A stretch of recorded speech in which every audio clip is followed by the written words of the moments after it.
long as we get caught up with housing as a central problem, see, or even with education as a central problem, or criminal justice as a central problem, or white racism as a central problem per se, we're going to see that those problems will never go away.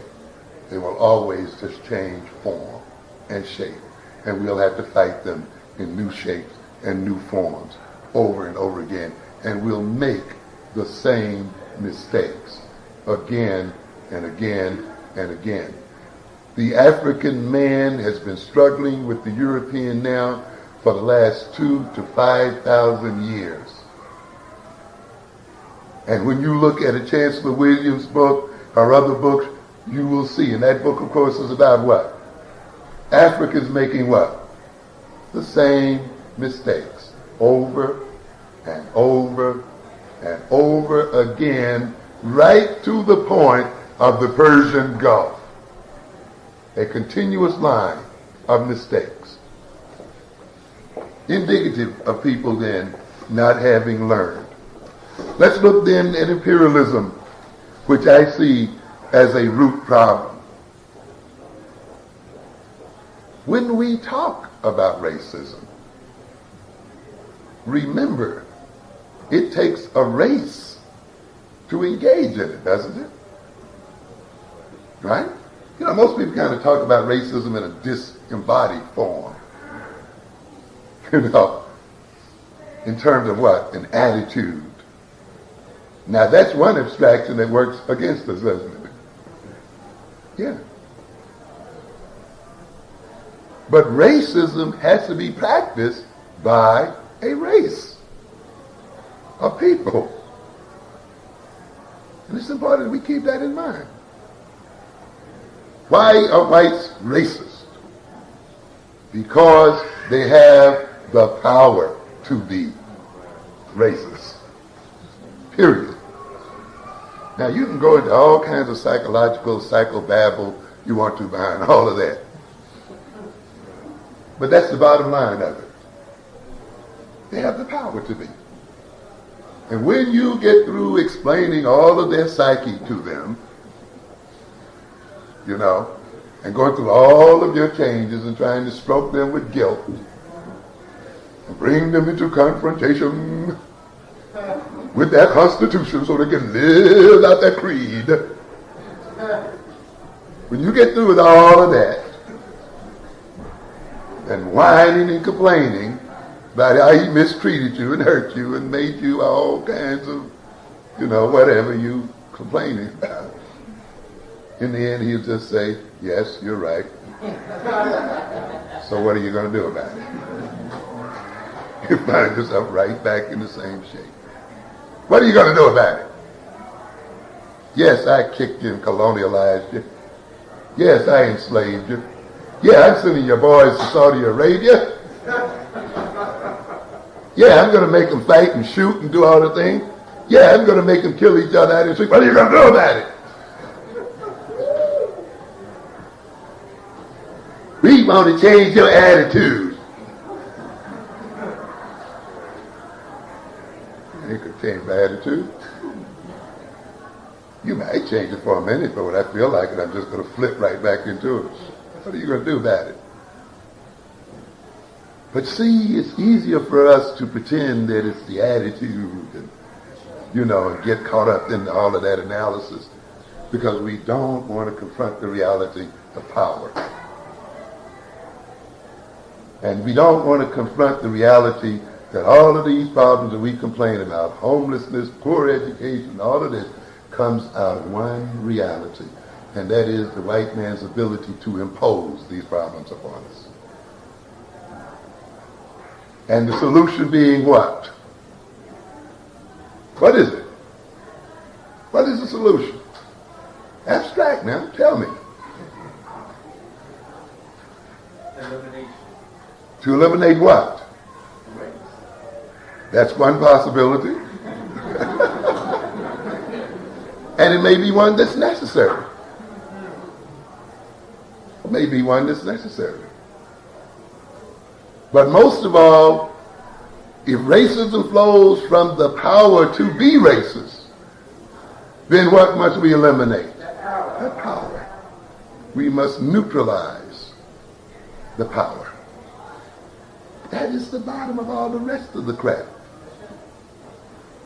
We would not be in the condition we were in if the white man didn't have the power to what?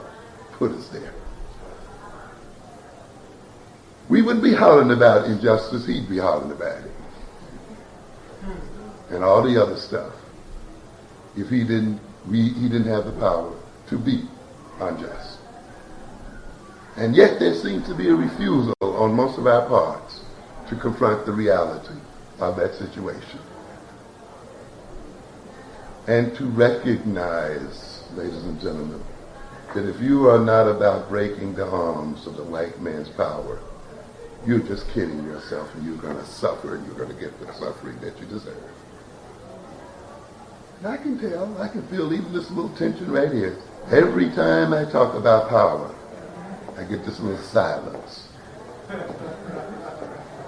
You see, because somehow our old biblical training and all of this other nonsense that we've been taught makes us think that power is a dirty word, but it's the only thing that keeps you alive. Power is given to man as a survival tool. It is not sinful in and of itself. One cannot protect himself or feed himself or plow the earth or do anything else without what? Power. And without the ability to be aggressive. And somehow black folks sitting in these churches have been made to think then that it is wrong to talk about power and to cultivate power in a deliberate and conscious way. And imperialism involves then the power of one distinct group over another group, in essence to control the resources of that group, to control the political structure and behavior of that group, to control the authority of that group. White supremacy is just that. The supremacy of whites over blacks, and maintaining that supremacy through power, and using that power to the advantage of white people. George Frederickson, in his book White Supremacy, defines it as referring to the attitudes, ideologies, and policies associated with the rise of blatant forms of white or European dominance over non-white populations.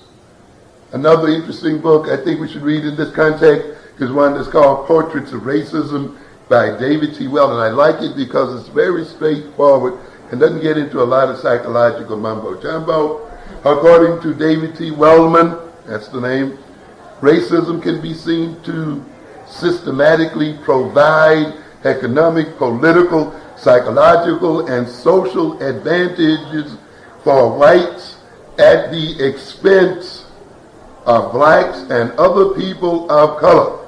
Keep that in mind. I want you to keep that in mind. Because we kind of forget. We talk about racism and slips off our tongue so easily, you see. But you have to remember, racism is not merely an attitude. It is a system.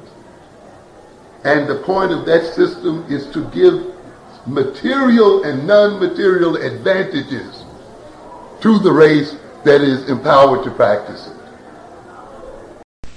We could talk about them as being ice people, as against the sun people, and that explanation is valid. I have no problems with it. We can talk about them in terms of their protecting their more recessive genes against our more dominant genes.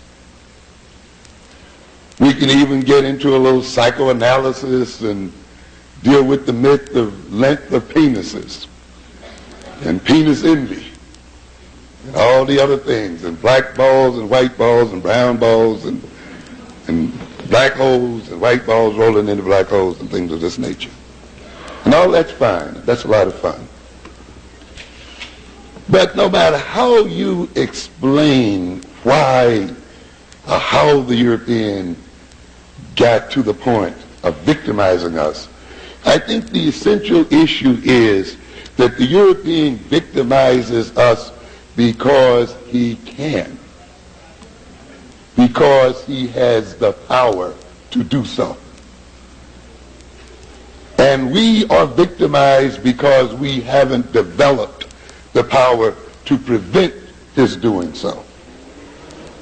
So in a sense, no matter how we explain why he does what he does, at the end point, he does what he does because he can. And consequently then, I infer from this that we can end his victimization of us when we end his power to do so. And consequently, I want to bring into the domain of discussion in this community the subject matter of power. I want us, in addition to studying black history and culture, to study power, its accumulation, its use, and application. We should talk about it every day and everywhere. And we should read about it, and we should develop the means of using it. We should come to understand the nature of how white power is organized. In the end, power does not flow from the genes of white folk. Does that not flow from their ice age? It flows from the nature of their organization and the way they have chosen to relate one to the others.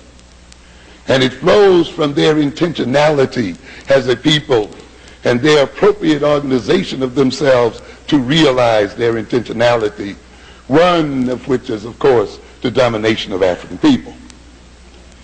And that means then that we as African people must study the rules of organization.